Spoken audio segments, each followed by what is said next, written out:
وبيبدأ مسلسلنا وبنشوف بطلتنا لين وهي بتزور قبر حبيبها هيجين، وبتلومه لانه بقاله فتره ما جالهاش في الحلم وهو وحشها قوي، وبتقوله صحيح احنا ما لحقناش نتجوز، الا ان في قلب الجوازه دي تمت وانا مراتك وهفضل عايشه اللي باقي من عمري على ذكراك. وفي الوقت ده بنشوف نسخه من هيجين مراقبها، وبنعرف انه اخو شياو وانه بيحب بطلتنا من زمان، لكنه كتم حب ده في قلبه علشان شايف انهم مبسوطين سوا، لكن بما ان اخوه مات فهو مش ناوي يتخلى عن لين او يدي فرصه لغيره ياخدها تاني. وبيفتكر لما كان صغير وشاف لين وكان مبسوط لان دي البنت اللي وقع في حبها من اول نظرة، بس انصدم لما شافها مع اخوه وعرف انها حبيبته وانهم مخطوبين وهيتجوزوا قريب. وبيقول له المساعد بتاعه ان العربية اللي جاية تاخده علشان يدرس ادارة شؤون عيلته وصلت خلاص، فبيقطع وعد على نفسه انه يرجع كمان 10 سنين ويتجوزها، هيكون كبر لها شوية. وبيمر بالفعل 10 سنين وبتبقى لين في المستشفى بتاعتها، وبتلاقي شاب وقع فجأة على الأرض فبتجري عليه علشان تلحقه،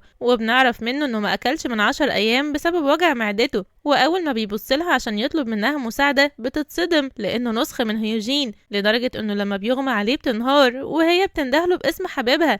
لكن الممرضة بتديلها هويته وبتقولها انه طالب واسمه شياو وعمره 21 سنة بس، فبتبدأ تستوعب انها غلطانة، بس في نفس الوقت مش فاهمة ازاي ممكن يكون في حد شبه خطيبها كده. وبينقلوه على الأوضة وبتروح علشان تطمن عليه، وبتعرف ان عنده مشاكل في المعدة وهيتحجز تحت رعايتهم حبة حلوين، فبتسأله عن عيلته عشان يكلموهم، بس بطلنا بيتصعبن عليها وبيقولها انه ملوش حد وبيشكرها لانها انقذته. فبتفضل لين يا عيني متنحاله وهي من جواها بتكلم هيوجين وبتسأله لو كان خايف تنساه فبعت لها واحد شبهه بالظبط في طريقها علشان يتعمد يفكرها بيه، وبتبقى يا عيني هتتجنن، وبتطلب منه ياخد الأدوية في ميعادها ولو حس بأي وجع يبعت لها وبتمشي.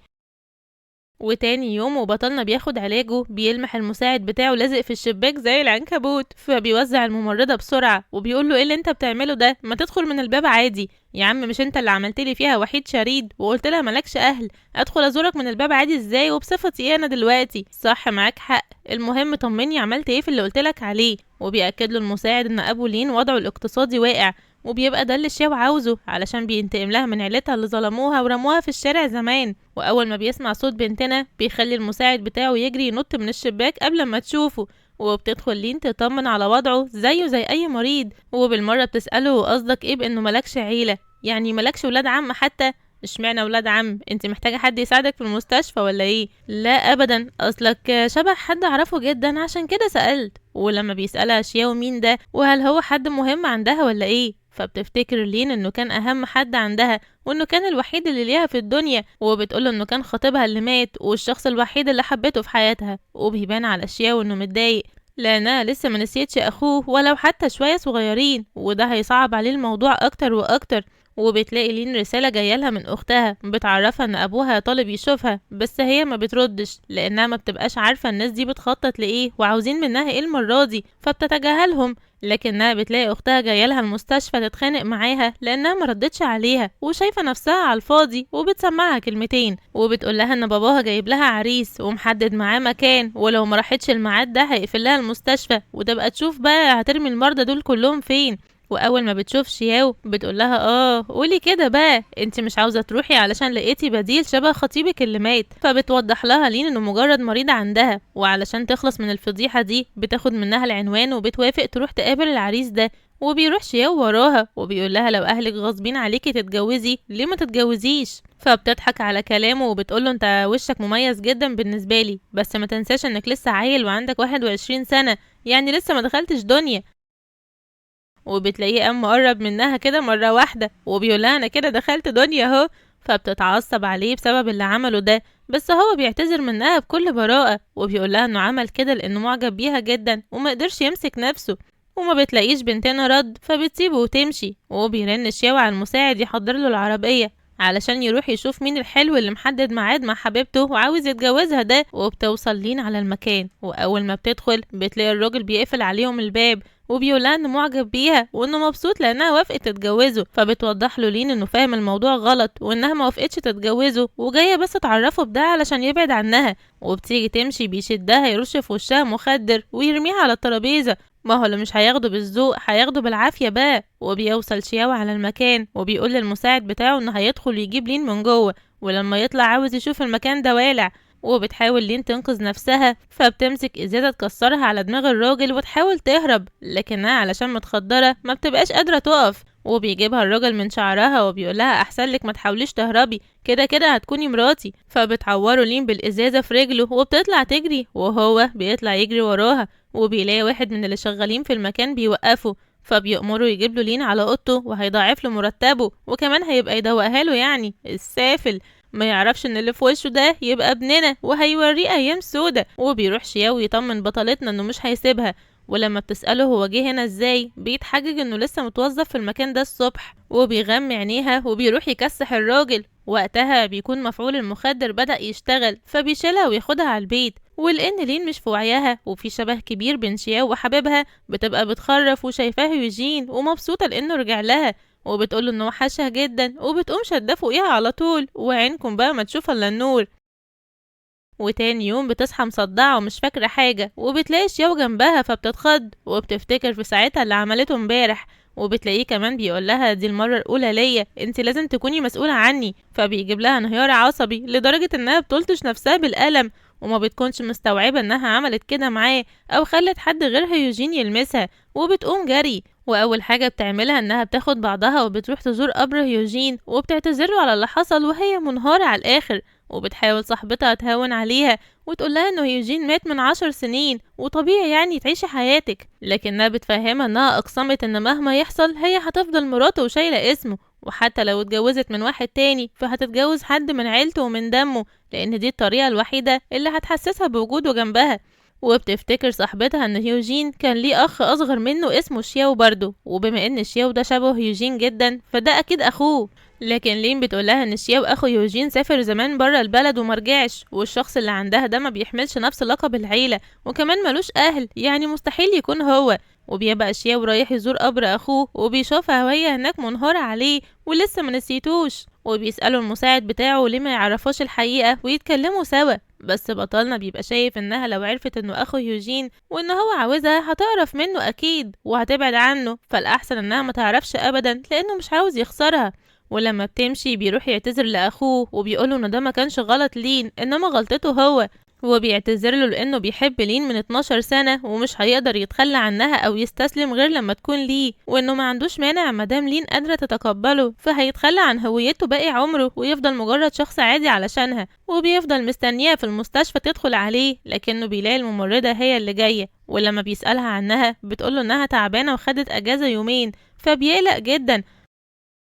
وعلى ناحية تانية بتبقى لين في البيت مكتئبة وعمالة تشرب لدرجة انها بتبقى واصلة لانها تنهي حياتها بنفسها، بس بتلاقي جرس الباب بيرن وبتلاقي شياف في وشها، وبتسأله هو عرف بيتها منين بقى، فبيقولها انه عرفه من الممرضة وبيلومها لانها شربت، وبيحاول يعني انه يقرب منها ويطمنها، بس هي بتنهار وبتطلب منه يبعد عنها وما يلمسهاش تاني. دي كمان بتحط آلة حد على رقبتها علشان لو قرب منها تاني هتنهي حياتها، بس هو بيفضل يهديها، وبتطلب منه هي ما يوريهاش وشه تاني ابدا لانها كل ما بتشوفه بتتعذب. فبيضطر بطلنا انه يمشي علشان ما تأذيش نفسها، بس بيخرج ينهار لانه مش عارف يكون جنبها بسبب انه شبه يوجين وبيبقى يائس من نفسه. وكذلك بطلتنا بيفضل ضميرها مأنبها بسبب اللي حصل بينهم وخيانتها ليوجين، وبيفضل بطلنا مكتئب ورافض الاكل في المستشفى. ولما بيسأل عن لين تاني بتقوله الممرضة انها اخدت اجازة يومين تانيين علشان تعبانة، فبيفهم انها تتجنبه.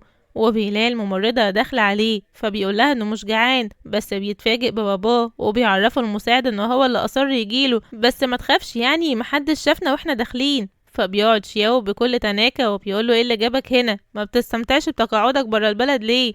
فبيتعصب عليه الاب وبيقوله جاي اشوف الانحطاط الاخلاقي اللي انت بقيت فيه قبل ما تعمل مصيبة، وبيلومه لانه بيطارد مرات اخوه وحاطط عينه عليها، وبيفضل يزعق وبيرفض تماما جوازه منها لانها تبقى مرات اخوه والكل عارف ده.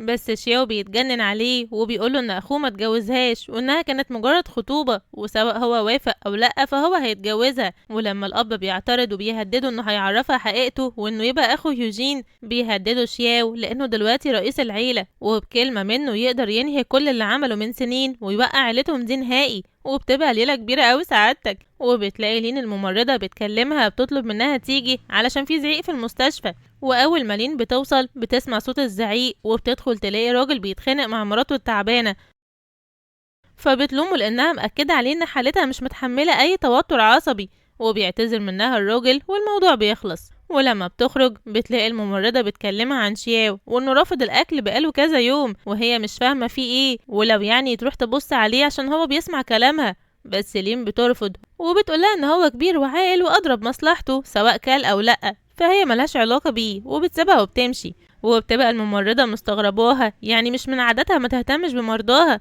بس لما بطلتنا بتعدي من قدام اوضته بيصعب عليها وبتدخل تزعقله عشان رافض ياخد علاجه وياكل. فبيفرح شياو لان اخيرا قلقت عليه وجت تزوره، بس هي بتقوله انها بتقوم بواجبها كدكتورة تجاه مرضاها مش اكتر، وسواء كل او لا فهو حر، هو مش صغير. ولما بتيجي تخرج بيوقفها وبيقولها انه ما كلش كل الايام اللي فاتت دي علشان ما كانش بيشوفها. فبتتعصب لين عليه وبتطلب منه يعقل، لان هي شرحت له 1000 مرة الموضوع وان مفيش فرصة ليهم سوا. فبيزعل شياو وبيسألها على الأقل لو اتصرف بشكل كويس كمريض هتيجي يعني تزوره. ولين كمان بتتأثر لأنها وجعاه وبتقوله بكل جحود أحسن لك تشوف مستشفى تانية تتعالج فيها، وبتسيبه وتخرج. وبيفضل بطلنا مراقبها من بعيد، وكل ما بيحاول يقرب منها ويتكلم معاها بترفض وبتقوله يبعد عنها وما يوريهاش وشه تاني وتمشي وتسيبه. وبالليل بتبقى في الشغل والممرضة بتجيب لها الأكل بتاعها، بس هي ما بتبقاش طايقة ريحته لدرجة إنها بترميه. ولما بتخلص شغلها وبتخرج بتلاقي الشاو جاي وراها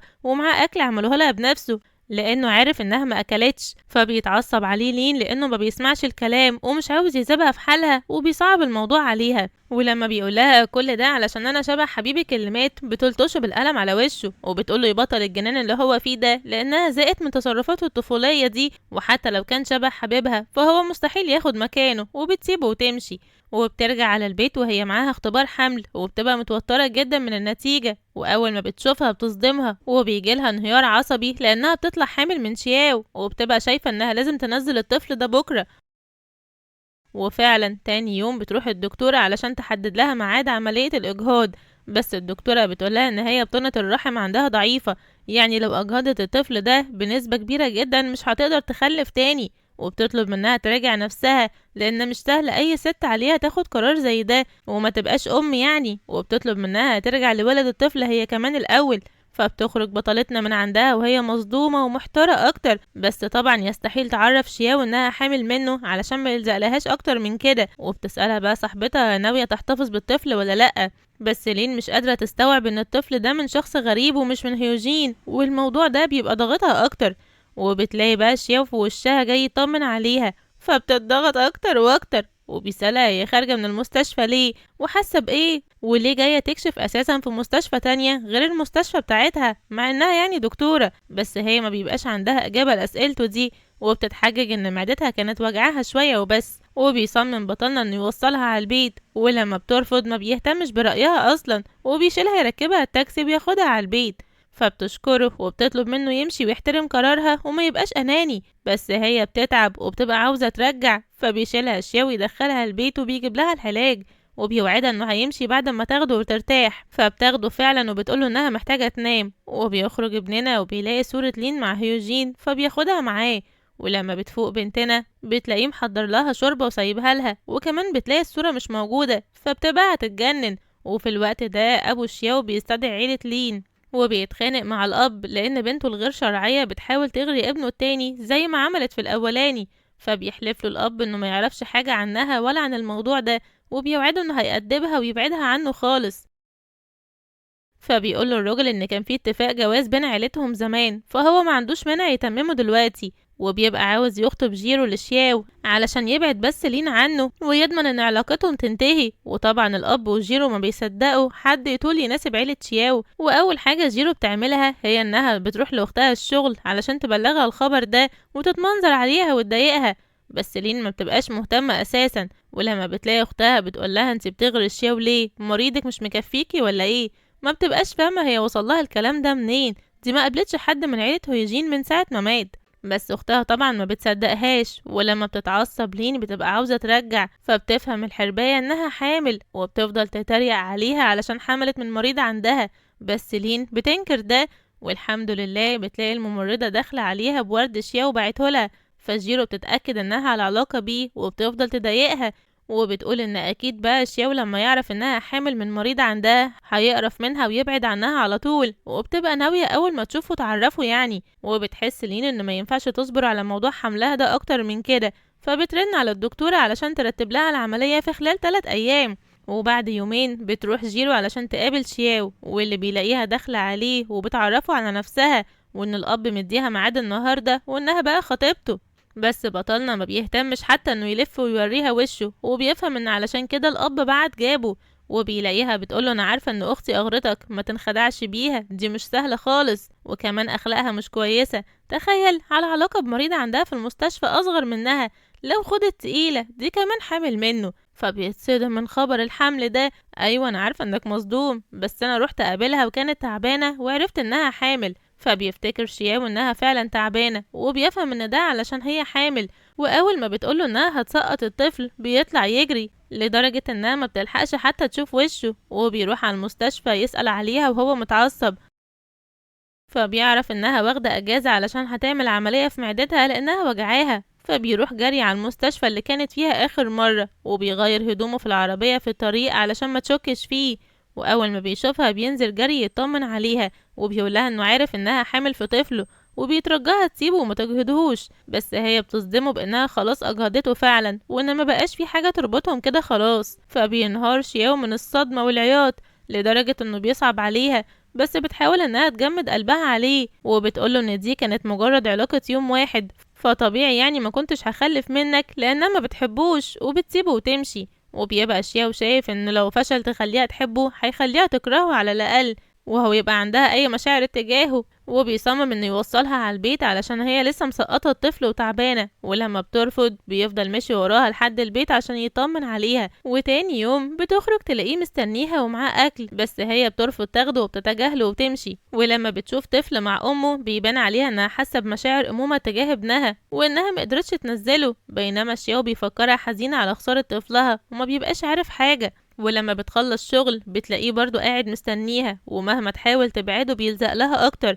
وبتلاقي مكالمة جايلها من الحربية جيرو بتقولها ان ابوها عاوز يشوفها، ولما بترفض بتهددها بانهم هينبشوا في قبر والدتها لو ما جاتش، فبتضطر انها تروح. وطبعا شياو بيروح وراها علشان مش ضامن العيلة دي، لانه عارف انهم ما بيحبوهاش وهيحصل مشاكل. وفعلا لما بتروح بتلاقي مرات ابوها بترمي عليها بالكلام، واختها بتقولها انهم جابوها النهارده علشان تفسر لهم علاقتها بشياو، وليه اول ما جابت سيرتها هرب وسابها. وما بتبقاش لين فاهمة هي بتتكلم عن ايه، وبتقول لهم انها متعرفوش اساسا ومفيش حاجة بينهم. فبتحذرها جيرو وبتقولها ان اكيد شياو لما يعرف انها حامل مش هيبصلها، وطبعا اهلها بيتفاجئوا بخبر حملها. لكن لين بتقول لهم ان ده ملوش علاقة بيهم او باي حد، وان الطفل ده ابنها وهي هتربيه بعيد عنهم لانهم خايفين تطالب بميراثه بقى. بس الحرباية مرات ابوها بتقولها تجهده، وبتنبذ ابوها بانهم لازم يجوزوها علشان تبعد عن شياو. والاب بيقولها ان ابن عيلة سو لسه مستنيها وشاريها رغم اللي عملته فيه اخر مرة، وهو على الاقل جوازك من عيلتهم هيفيدنا بدل ما انتي ملكيش لازمة كده. وطبعا لين بترفض، وكمان بتخاف على طفلها، وبتقول لهم انه بريء وما عملش حاجة علشان يدخلوه في مشاكلهم. وبتبقى جيرو جايبة حقنة كبيرة طولها قد كده، وبتقولها ما تخافيش، الحقنة دي هتخليكي ترجعي بنت تاني وتخلصنا من الطفل ده، وساعتها هنقدر نجوزك. وبيحاولوا اللي منهم لله انهم يكتفوها ويدوها الحقنة غصب، بس لين بتدافع عن نفسها، وبالغلط بتغرز الحقنة كلها في ايد اختها. وامها بتتعصب وبتبقى عاوزة تضربها بالتحفة على دماغها تجيب اجلها من غلها اللي منها لله، لكن شياو بيوصل وبياخد الضربة هو مكانها. وساعتها بنتنا بتقلق عليه جدا، لدرجة انها بتهددهم بقلق حد علشان يسيبوهم يمشوا. واول ما بيخرجوا بيشوفهم المساعد بيتخض، بس بطلنا بيشاور له يمشي وما يتدخلش يعني. وبيعمل شياو نفسه تعبان وغلبان وملوش حد علشان تاخده على بيتها وتهتم بيه، وفعلا بتاخده معاها على البيت تهتم بيه لحد ما يبقى كويس لانه يعني اتصاب بسببها. وبيتدلع بطلنا عليها وبيطلب منها تفضل جنبه لحد ما ينام علشان هو موجوع. وبتقعد لين جنبه فعلا، وبتبقى حاسة ان دي اول مرة حد يهتم بيها من بعد هيوجين، وبيبان عليها ان عندها مشاعر اتجاهه بس هي متجاهلاها. وتاني يوم بتروح تغير له على الجرح، وبيحس ابننا بانجذاب ناحيتها وما بيقدرش يقاومه، فبيقرب منها، ورغم انها بتصده الا ان مشاعرها اتجاهه بتتحرك. وفي اللحظة دي جرس الباب بيرن، وبيقوم بطلنا يفتح بيلاقي اختها داخلة عليهم بتصورهم، علشان تثبت وجود علاقة بينهم لشياو وتكرهه فيها. غلبانة ما تعرفش ان شياو بنفسه اللي فتح لها، وبتفضل تتهمها انها معاه علشان شبه هيوجين، وبتقول لها احسن لك تبعدي عن خطيبي يا خطافة الرجالة وتخليكي في الفقير اللي شبهك ده. وما بيتحملش الشياو وقاحتها دي، فبيقوم ضاربها وطاردها. وبتحلف له جيرو لا تقول لخطيبها يندمه. وبترجع على البيت تعيط لاهلها، وبتلاقي سو هناك جاي برضو علشان عاوز لين. وبتقوله الام مادام دخلتوا في علاقة سوا يبقى الجوازة دي لازم تتم، احنا بس هنجيبها لك والباقي عليك انت. وبيجي مكالمة للاب من ابو شياو، واللي بيزعقله لانه وعده يبعد بنته عن ابنه. مع ذلك هما سوا دلوقتي، وبيديله مهلة اسبوع كمان، لو ما بعدهاش عن طريقه هينهي الشغل اللي ما بينهم كله. فبيتعصب الاب طبعا، وجيرو بتبقى خايفة مصير شياوي يبقى زي اخوه، اصل لين دي بنت نحس واللي بيحبها بيموت زي امها وخطيبها. وبيكون بطلنا مستني بنتنا ترجع من الشغل ومعاه طلبات من السوق، وفجأة بيظهر عربية وبينزل منها رجالة يخطفوها، ولما بيجري يلحقها وبيعمل مشاكل بيخدروه وبياخدوه معاها. وبيشوفهم وقتها المساعد بتاعه واللي بيرن على رجالته يجمعهم، وبيفوقوا يلاقوا نفسهم متربطين وسو وجيرو داخلين عليهم. وبيقول لهم الرجاله انهم لو لقوه هيفضحهم فخطفوه معاها. فجيرو بتقول لهم حلو قوي الكلام ده، اهو اخد حقي منه بنفسي، وبتأمرهم يكسروا رجله. وبتفضل لين تترجاهم يسيبوه يمشي، هو ملوش علاقه بكل المشاكل دي ولسه صغير. وسو بيقول لهم ان ده العامل اللي ضربه، بس جيرو بتتريق عليه وبتقول له انت اكيد غلطان، ده مجرد عيل مريض ومفيهوش صحه اساسا. وبيأمرهم سو يضربوه. وبيبقى شاو باصص له بحقد، بس مش قادر يكشف هويته علشان بنتنا ما تكرهوش. وبيبقى مبسوط لانه شايف لين خايف عليه. ولما بيقرب سو منه علشان يكسر له رجله بنفسه، بيكون بطلنا قدر يفك نفسه وبيديله رجل تطيره، وبيمسك رجالته يضربهم واحد ورا التاني، لدرجة ان لين وجيرو بيبقوا مصدومين هو جاب القوة دي كلها منين، وما بيبقاش حد قادر عليه، لكنهم بيهددوه بلين. وبتؤمر جيرو الرجالة تقوم تخلص عليهم سوا مرة واحدة.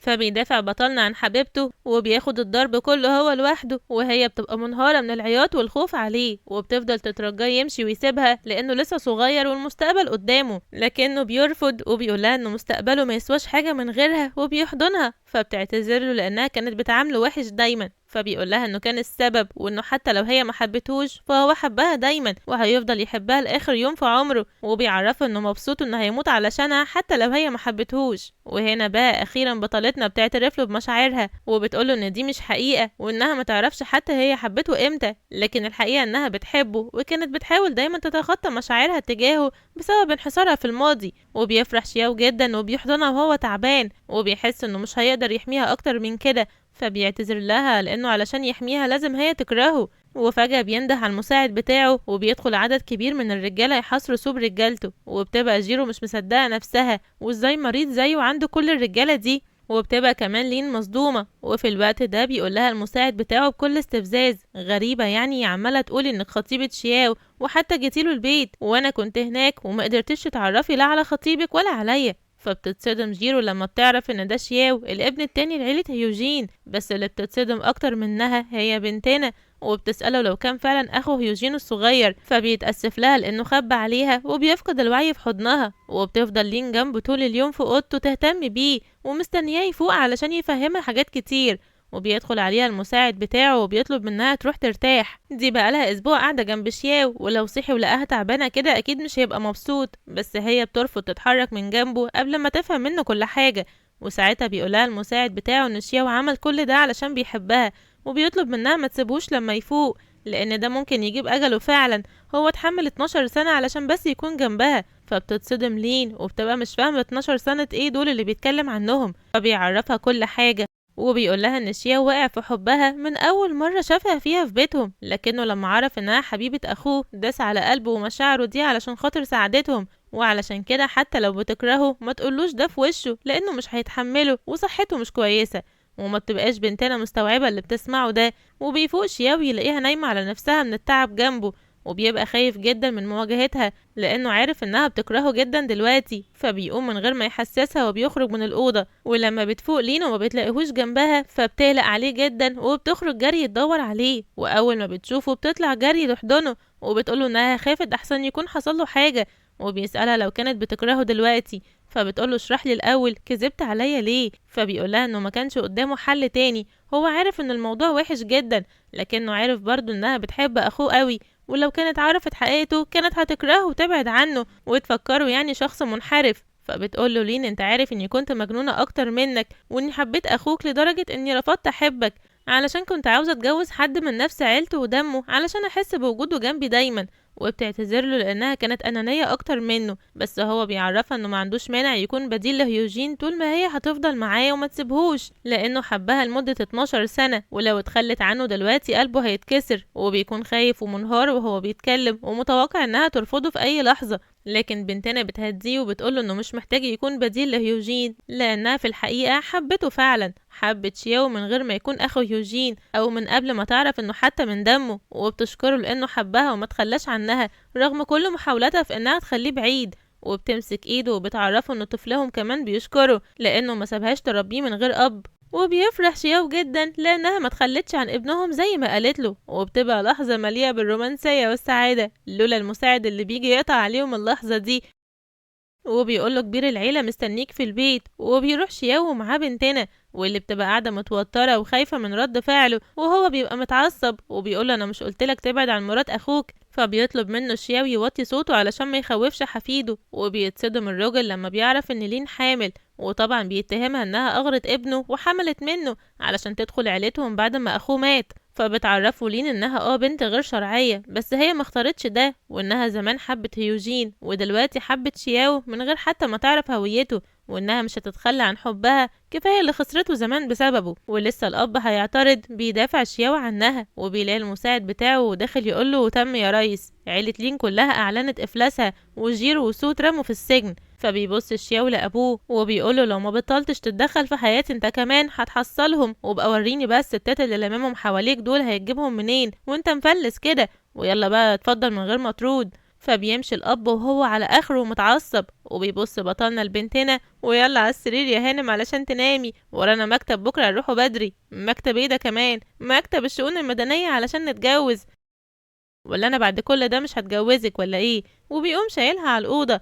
وبتعدي بقى السنين وبنشوف بنتنا مخلفه واد امور شبه ابوه وقاعده بتحكي له حدوته، وبيدخل عليها شياو واللي بيبقى غيران من ابنه علشان واخد كل وقت حبيبته، وبيقول له انت كبرت وبقيت راجل، روح نام في اوضتك بقى، ما انت كمان كبير وراجل وما بتعرفش تنام من غير ماما. لا يا حبيبي دي امك انت وحبيبتي انا، لما تتجوز بقى ابقى نام جنب مراتك براحتك. وبيقوم شايل الواد ورميه بره وداخل يخوي اخوه بقى. ويلا يا بنات ملناش دعوه احنا بالكلام ده، المهم ان نهايه قصتنا كانت سعيده وابطالنا مبسوطين. وبس كده توته توته خلصت الحدوته، يا رب تكون عجبتكم، بس ما تنسوناش باللايك بتاعكم الحلو وتصلوا على النبي وتشتركوا في القناه وتفعلوا زر الجرس علشان يوصل لكم كل جديد. كمان تشتركوا في قنواتنا التانية، هتلاقوا الروابط بتاعتها موجوده في صندوق الوصف، واشوفكم في ملخص جديد ان شاء الله. سلام.